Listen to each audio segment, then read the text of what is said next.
So we're gonna learn all of that because I feel like that's part of where we've been purposefully disconnected from the roots of humanity, Right. And all of the knowledge that goes with it, because there's power associated with all of that knowledge. So Earn Your Leisure, I cut off the clip. It was 3 minutes when he got to bringing 100, reaching out and having a collective. I don't want Puff Daddy to be the person collecting and gathering folk. Right. Period. I don't think he's equipped to do that, to put together for a network that's going to infect us with news and TV shows. I'm kind of thinking I don't want none of the people that right now. But what about the woman that did Woman King? Let her run BET. Not Viola and oh my goodness, the director, and she's married to Bythewood, Gina Prince Bythewood or Bythewood. How about a collective of Gina Prince Bythewood, Ava DuVernay? Let's throw Quinta Brunson in. Like, how about that as kind of the framework of a BET? Because at least I know the content that they put out is really about educating us and bringing us together around community. Throw Tessa Thompson in there too. Shoot, why not? And let's get what was it, the one in Knives Out? She was playing horrible basketball in the NBA. What is her name? I see her. She was in Hidden Figures with Taraji.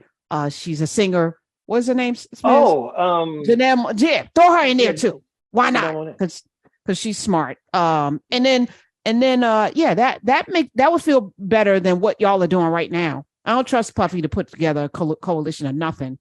Right. I wonder if what we're looking for is something that's even found in what's already been established in media, or what's already in Hollywood, what's already in these major places. A lot of what's driving these trends, a lot of what's driving the face of who we are and where we're going, and even a lot of these execs are basically harvesting ideas from everyday people. It's everyday people that made TikTok what it is, and traditional media is just playing catch up. So when we have this blooming career, this blooming field in creators, Black creatives, who've been able to, in many instances, cross over from these apps to real world careers in public speaking and brand marketing and things of that nature, in media companies and things like that. Remember, Issa, started out as well, and right. Awkward Girl. Media. That's right. And King Batch from the Vine, back in the day. Yeah. Exactly. No, I think you're onto something.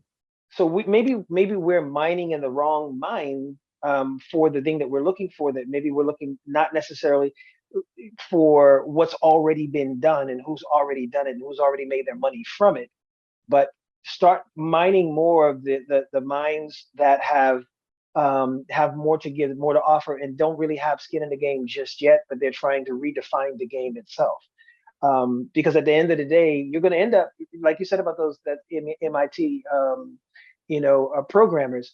I've been given some of the advice that I can say with no names attached. I have industry friends, and some of the advice that I've been given when I've been trying to build things myself and trying to do things is I remember one time there was a product that I wanted $20,000 investment to get it off the ground, and I was advised never ask anybody for anything less than at the very least 50, even if you don't need it. And I'm like, but I don't need 50. He said it's a respectable number to ask for. 20 isn't. 20 is something that they'll throw up in a strip club on a weekend, and so they're not going to respect you for asking them for stripper money to get a project off the ground. And I'm like, stripper money? Like, is this the advice that you're handing out? Like, you're now to make the long story short, I ended up doing it without them. I ended up doing it without them anyway. I got to where I was and got the project and everything done on my own. It was a longer route and it took a longer time for me to do it, and I ended up having to wear many hats to get it done. But I don't want to collaborate with somebody who would refer to $20,000 as stripper money, regardless of whether that's what they would spend it on or not. And that's no shade to adult dancers, to strippers. That's got nothing to do with them. I'm talking about the idea that you see money as a tool to purchase and manipulate, to use human beings as your entertainment and relegate it to that particular use. But then when someone comes to you for something that you can invest that same money into something that can develop them and something that can be a greater use to the community, well, now it's just, yeah, nah, that's not worth my time. Okay, well, then you know what? Go with grace.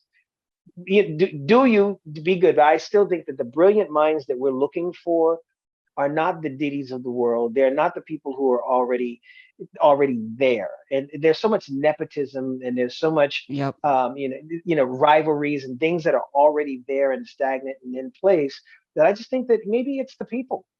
It's the We are who we've people. been looking for. We are who we've been waiting. Yes. Yes, to you, all of that.